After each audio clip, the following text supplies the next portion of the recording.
Hello everyone, welcome to Bajirao IAS Academy's daily newspaper analysis and daily current affairs analysis.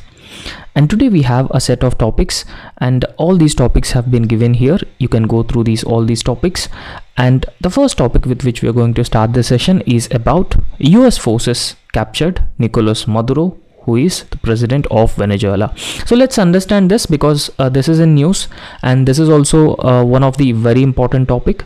So let's understand what exactly is happening here, right? So in fact, we can say that US has conducted a series of strikes in Venezuela. Now, what are the reasons? What is the background? Why Nicolas Maduro has been captured? So everything will be understanding in detailed way, right? So first of all, we have to look at this situation as a tensions between US and Venezuela, because the United States has recently launched a large-scale military strikes on Caracas. So in fact, this Caracas is the capital of Venezuela, right? So this is the capital of Venezuela, and in this capital, US has conducted a series of strikes.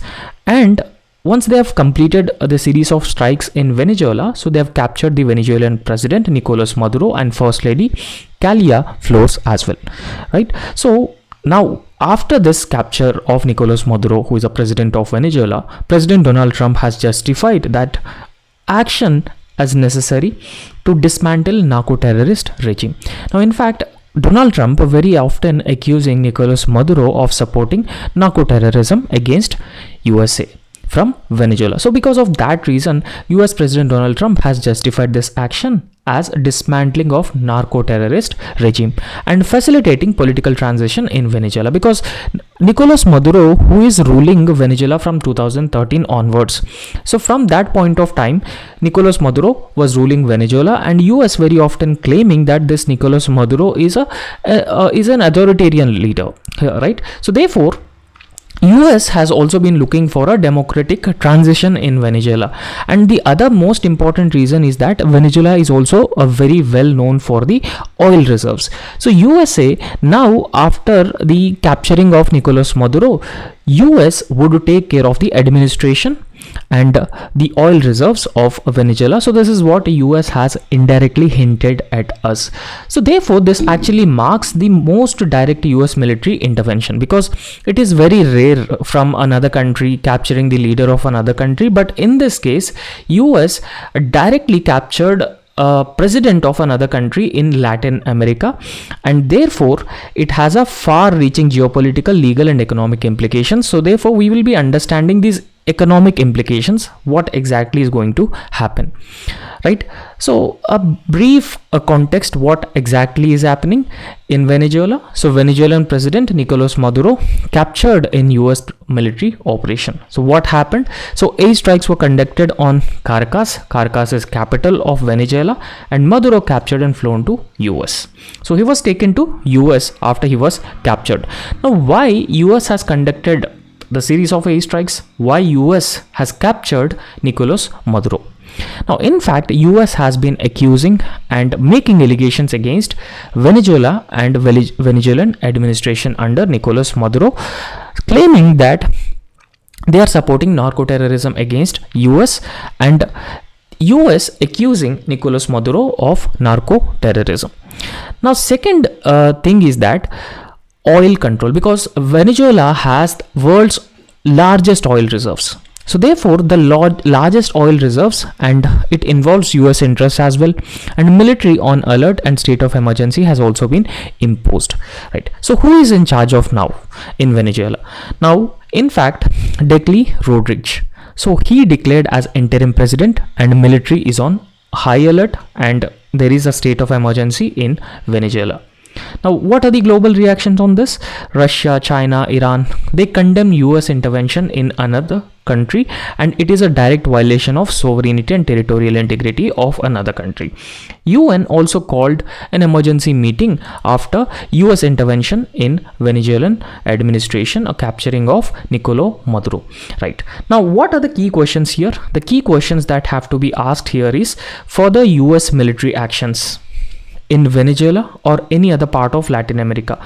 So who will lead Venezuela? This is also another major question, and a risk of prolonged instability in Venezuela, and this may spill over to other parts of Latin America as well. Now, in this context, what exactly happened? So let's go through a brief background of what happened in Venezuela.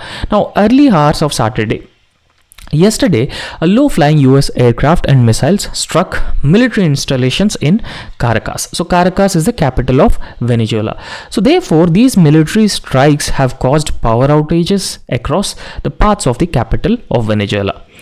Now, in fact, US authorities have also informed that the special forces have actually seized Maduro and Flores. So Flores, she is actually the first lady and wife of Nicolas Maduro, and then once they have captured, they've transferred them to a US Navy vessel offshore and later transported them to the US as well. So they were taken to the US. Now, President Donald Trump has already announced that this operation is successfully conducted by the US forces, and he announced that in his social media account. And US President Donald Trump has also stated that US would start administrating the country temporarily until a safe, proper and judicious transition is established. Because as of now, Nicolas Maduro is a president, but he was ousted by US intervention and he was taken to US. So once he was taken to US, so who will run Venezuelan administration? And that is the key question. And here US President Donald Trump has been saying that USA would run the country temporarily until a safe and proper judicious transition is established in Venezuela. However, the Venezuelan authorities, so they actually called this intervention as illegal kidnapping and asserted that the state remains functional despite the arrest of Nicolas Maduro by US forces. Now, let's understand why Nicolas Maduro was targeted by the US. Now, in fact, US has long accused Maduro of heading a criminal state involved in cocaine trafficking. So, in fact, narco-terrorism actually means this drug trafficking, right? So drug trafficking, particularly illegally transporting drugs from Venezuela to US. So therefore, US has been time and again accusing Maduro of involving in a cocaine trafficking. And in fact, these allegations were very often denied by Nicolas Maduro and his administration.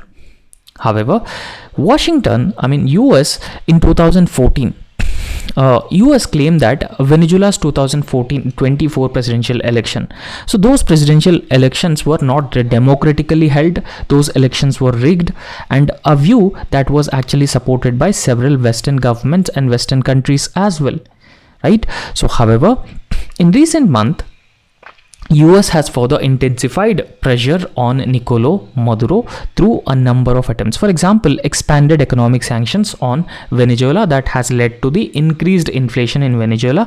And secondly, seizure of Venezuelan oil tankers. Now, in fact, Venezuela is known for world's largest oil reserves. So if the oil tankers are being seized by US, so income to Venezuela would further be squeezed, and increased US naval and air presence in Caribbean, right? So in fact, this Caribbean region, Caribbean Ocean, so it is very close to Venezuela. We'll also look into the location of Venezuela as well. So therefore, these are the factors, or these are the attempts that US has recently adopted to further impose a blockade on Venezuela and its economy, right? So however, is oil a factor? Several experts have been claiming that narco-terrorism or USA making accusations against Nicolas Maduro, the main reason behind is that Venezuela having the world's largest oil reserves. So since they have world's largest oil reserves, US can actually capture these oil reserves and they could actually potentially benefit from this as well. And in fact, Nicolas Maduro is also considered as anti-US. Right, so he is anti-US, so therefore US wanted Nicolas Maduro to be ousted, right? So after he was arrested, Donald Trump has also announced that they are going to handle the oil reserves as well, along with running country's administration. So therefore, is oil a central factor in this? Now, in fact, as I've already told you, it is a very well-known fact that Venezuela, with world's largest oil reserves, hold 303 billion barrels of oil. Yet it has 303 billion barrels of oil, crude oil, it produces less than 1 million barrels every day due to sanctions and mismanagement, right? So however, President Donald Trump has openly stated that US oil companies would return to Venezuela because Nicolas Maduro is anti-US. So US oil companies were not allowed inside Venezuela. But after Nicolas Maduro was captured by US, Donald Trump clearly saying that US oil companies would return Venezuela and they would start extracting oil from Venezuela with investment funded by money coming out of the ground, right? So however, the critics have been arguing that this actually revives the memories of Iraq 2003, because in a same way Iraq was also bombarded or captured,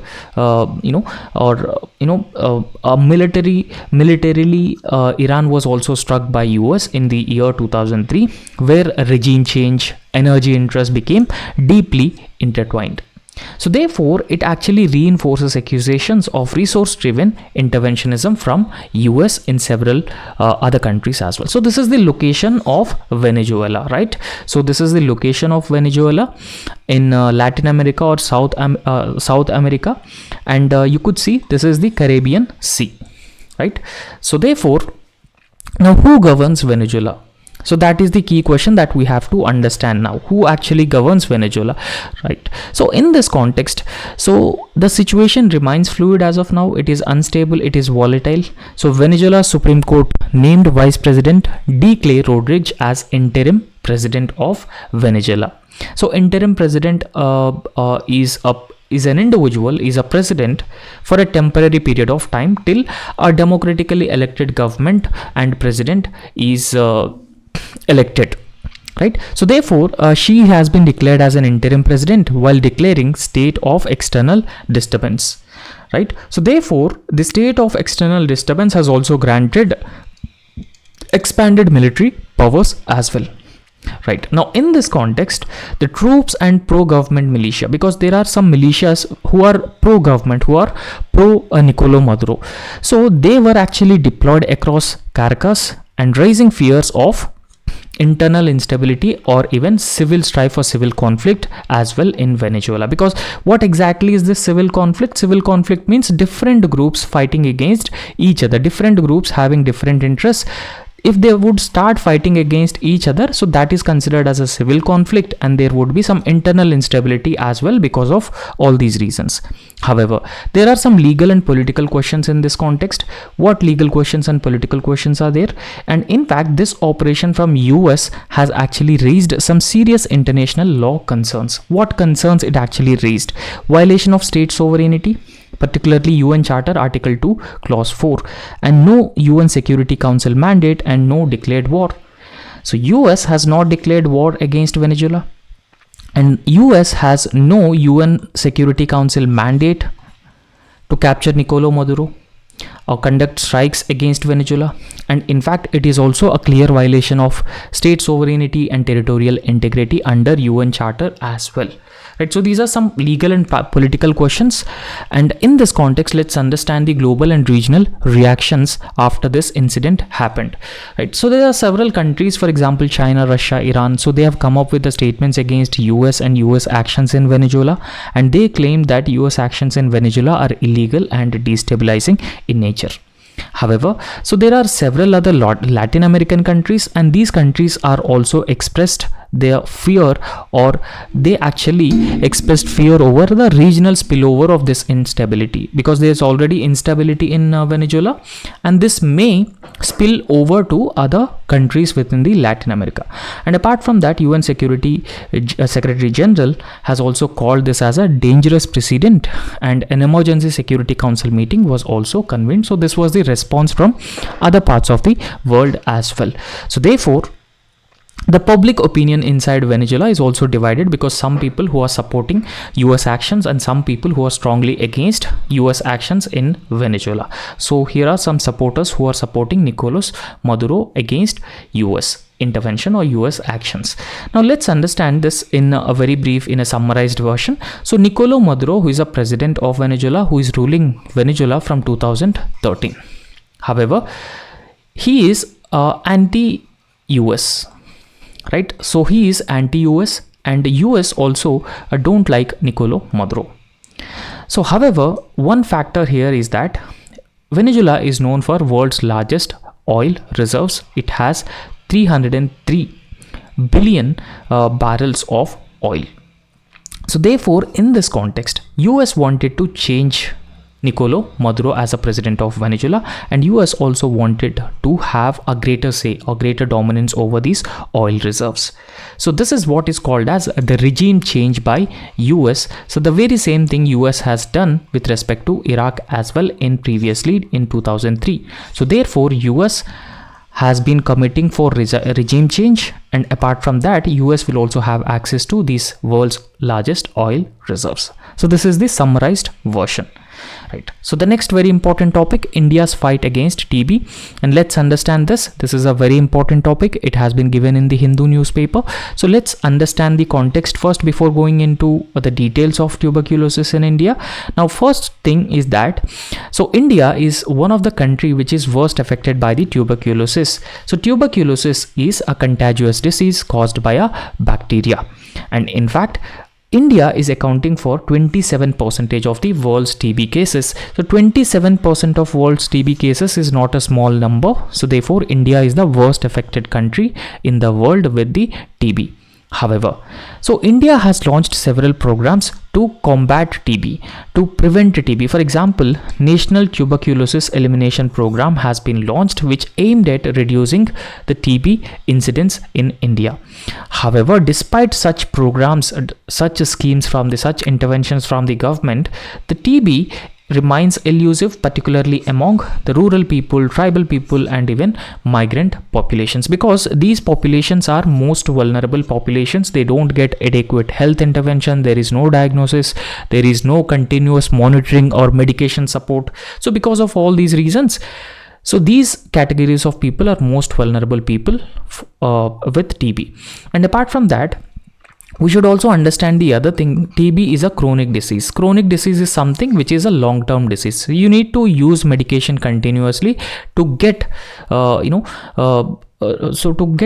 relief from this tuberculosis. So however, there are some structural inequities, socio-economic vulnerabilities, and even systematic health gaps. So all these problems have further increasing the burden of TB in India, particularly the rural populations, tribal populations, migrant populations, or poor population in India. So let's understand about the tuberculosis. Now we have just understood that India is the country with 27% of the global TB burden. So TB is caused by Mycobacterium tuberculosis. This is a bacteria which actually causes TB. However, TB commonly impact lungs, which is considered as pulmonary TB, but it can also affect the other areas as well. So if TB affect other areas, it is considered as extrapulmonary TB. However, if it affects lungs, it is considered as pulmonary TB. Right.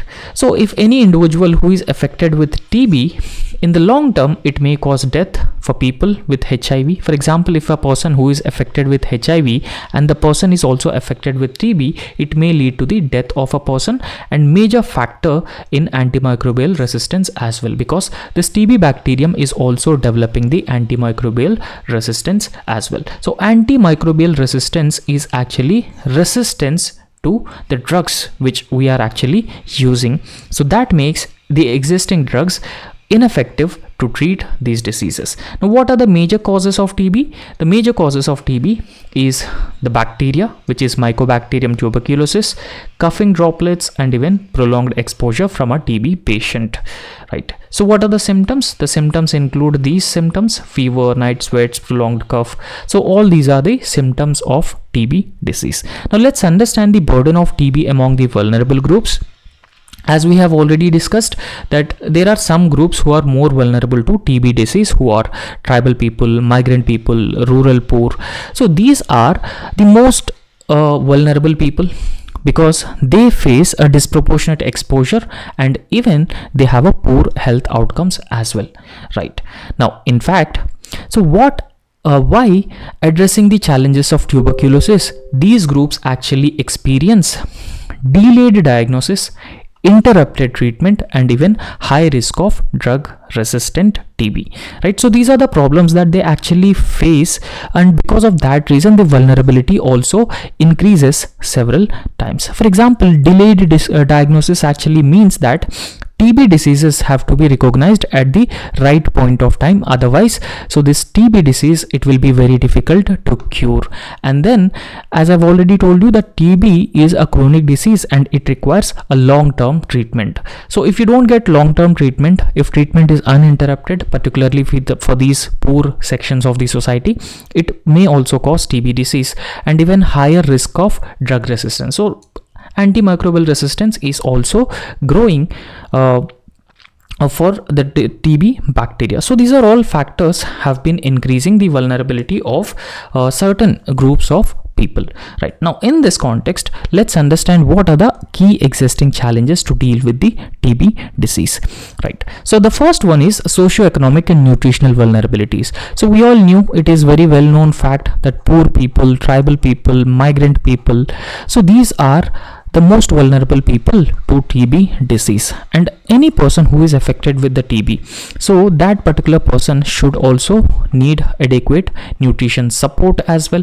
If there is no nutrition support, that will also show a severe effect on the individual who is actually affected by this. Right now, in this context, let's understand about the malnutrition. Malnutrition actually means a person is not getting adequate nutrition, so therefore a major risk factor for TB, right? So this malnutrition is one of the key risk factor of tuberculosis, and this malnutrition is widespread among the people who are in rural areas, tribal areas, and even migrant sections of the society. However, poverty, overcrowded housing, and lack of sanitation further increases transmission risks of TB diseases. However, so TB also affect individuals who are already having HIV. Because of their weak immune system, it sometimes lead to death as well. So TB also acts as a comorbidity along with HIV, diabetes, undernutrition. So all these factors would further worsen outcomes. Right now, in this context, let's understand that, for example, India contributes nearly 35% of global TB cases, and they are attributable to the undernutrition only, right? So 35% is not a small number. So 35% of global TB cases attributable to the undernutrition alone. Right. So for example, if 100 TB cases around the world, and these 100 TB cases are because of undernutrition, so out of 100 cases, 35 cases are from India alone. So therefore it shows the poor picture of nutrition in India. Right. Then migrant specific barriers also, this is also another major factor.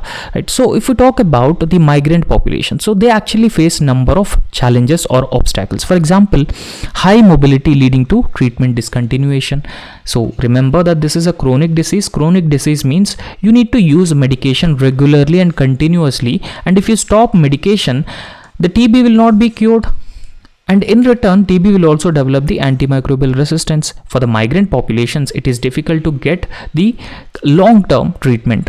Second most important problem is informal employment, and lack of documentation is another major problem, or lack of proper income and limited access to public health facilities in destination areas. So all these factors, and out-of-pocket healthcare expenditure, or poor income, poor economic status. So all these factors has actually limiting individuals' access to healthcare for TB disease. Now, in fact, there's some data also. Nearly 60% of TB patients, they first seek care from private providers, often resulting in delayed notification and even inconsistent treatment as well. And apart from that, there is a weak health system integration as well in India. So if we talk about the health system integration, so there is a fragmentation of service delivery across tuberculosis, HIV, non-communicable diseases, and vector-borne diseases. So why don't we integrate all these things into a one healthcare system? Why are you fragmenting the health service delivery across these diseases? So therefore integration is very important in this context. Secondly, poor interstate coordination for migrant patients. For example, imagine that a person who is affected with the tuberculosis, and this person belonged to Bihar and this person migrated to Telangana. So therefore, if government already knew that a person A is already affected with the tuberculosis, Bihar government would coordinate with the government of Telangana that particular person is already infected with the tuberculosis. So therefore, this coordination between the state of Bihar and Telangana is lacking, particularly for the migrant patients. So if there is such coordination, it will be helpful that there will be regular monitoring of this TB patient in the state of Telangana, and apart from that there will be regular medication until he get treated. So everything will be done in a proper manner. So understand one thing, that TB is a contagious disease. It spreads from one person to another person. So that is the major challenge. And apart from that, the limited digital tools for tracking treatment continuity. So these are all the major challenges. However, the absence of national interstate TB referral mechanism, it affects the continuity of care for several seasonal migrants. And then let's also understand the frontline worker constraints. So who are the frontline workers? For example, ASHA workers, Anganwadi workers, ANMs.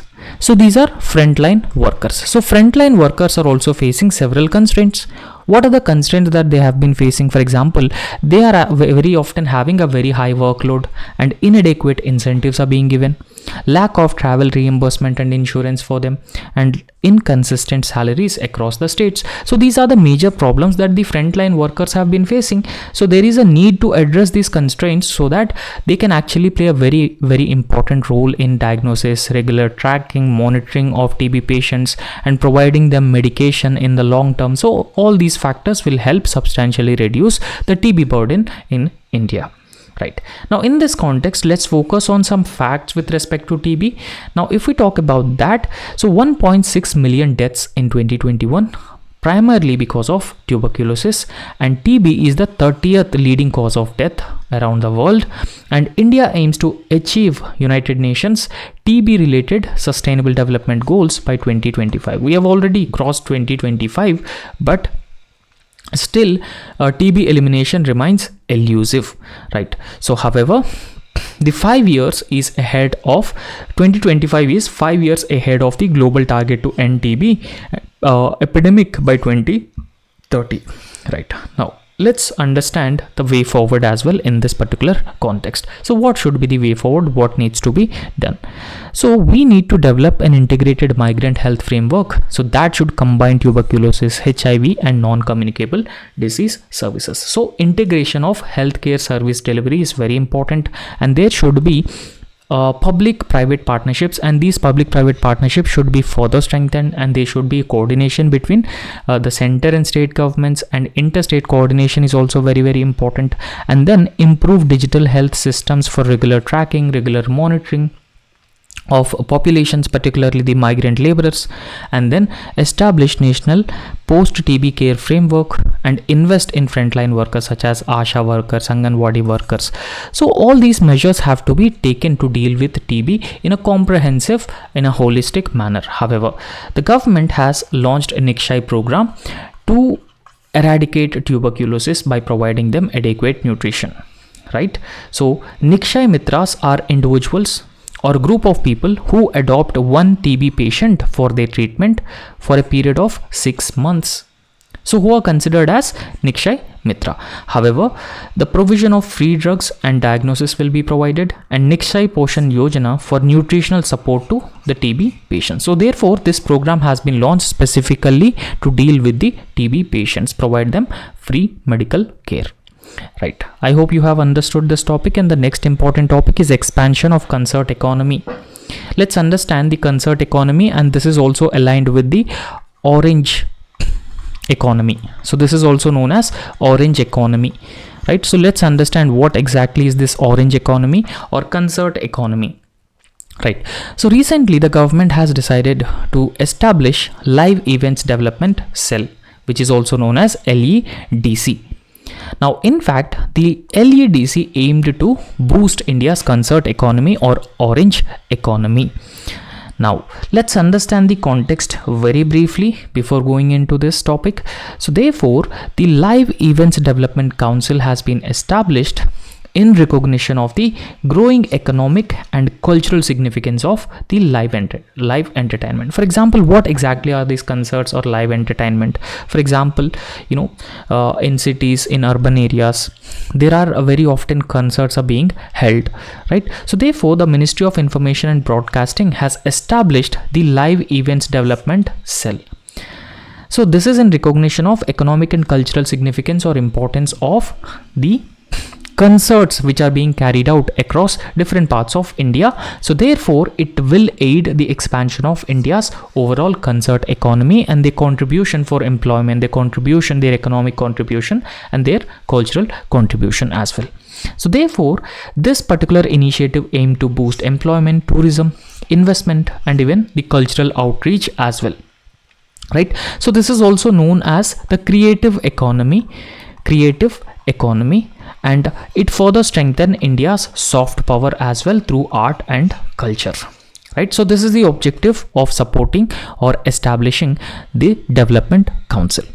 Right, so let's understand the growth of India's live events industry. Right, so these concerts are actually the live events which are conducted. For example, on New Year's there are some concerts which are live events. Right, so let's understand the contribution to Indian economy first.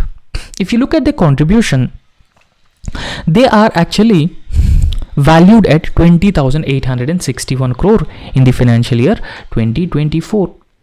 And in fact, the live events industry has also registered 15% annual growth rate. So this is also a very good growth rate that the live events industry has actually registered. So therefore, the 15% growth rate from the live events industry has outperformed several traditional media segments. Right, so the compound annual growth rate of these live events industry is around 18%, positioning India as a leading global live entertainment destination by the year 2030. However, the government has been estimating that this live events industry, so it could generate an employment of over 15,000 direct and indirect jobs. Right, a single large format live event can generate, so therefore it can contribute to economy, it contribute to soft power, it contributes to creative economy, and it can also contribute to employment generation, both direct jobs and indirect jobs as well. So therefore, this concert economy or live events industry will benefit artists, technicians, hospitality, transport, local vendors, hotels, everything.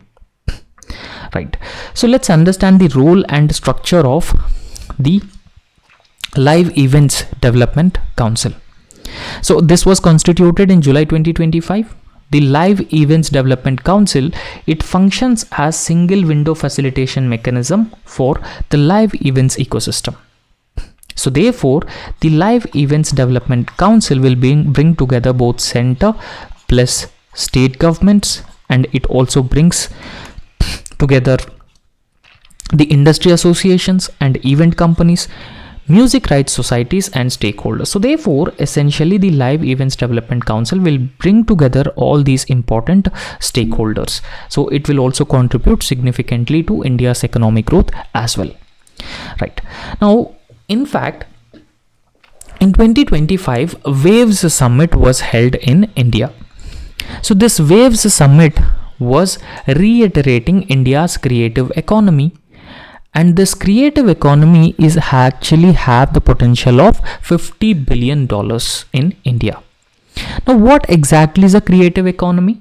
So creative economy encompasses the sectors that rely on creativity, skill and intellectual property. For example, if you are a good singer, then it is part of a creative economy.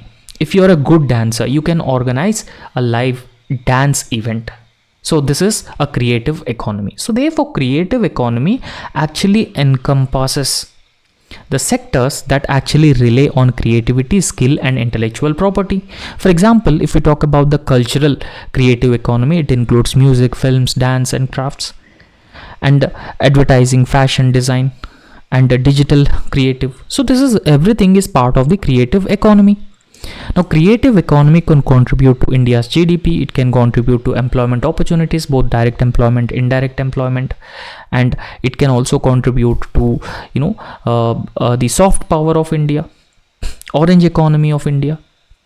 Right. So therefore, this creative economy has a lot of benefits. So this creative economy is also called as orange economy. Remember this. This is also known as orange economy. Right. The next very important topic is urban heat island effect. So there is a topic which has been given in the Hindu newspaper. So it says that, cities in India, temperatures in cities have been increasing. So there are two reasons for increasing temperatures. So the first reason is global warming and climate change. Global warming and climate change is the first reason, and the second reason is concretization of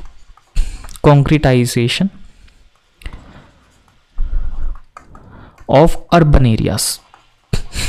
They are also called as concrete jungles, right? So they are also known as concrete jungles because everywhere you see there's a huge buildings, concrete buildings, roads, pavements, everything. So these are the two factors which actually resulted in substantial increase in the global temperatures. Substantial increase in the global temperatures because of these two reasons. Now, in fact, the second reason is known as the urban heat island effect, right? So let's excuse me. So let's understand. So what exactly is this urban heat island effect? So urban heat island effect actually means that increasing temperatures of urban areas, right? So urban areas where the temperatures are higher than the surrounding areas. So compared to the rural areas in this, for example, there are several rural areas also which are actually surrounding these urban areas. Compared to the surrounding rural areas, this urban area experiences higher temperatures, right? So therefore, if you look at the temperatures in comparison to the surrounded rural areas, the daytime temperatures between 2 to 4 degrees Celsius increase, and nighttime temperatures would increase to around 10 degrees Celsius also.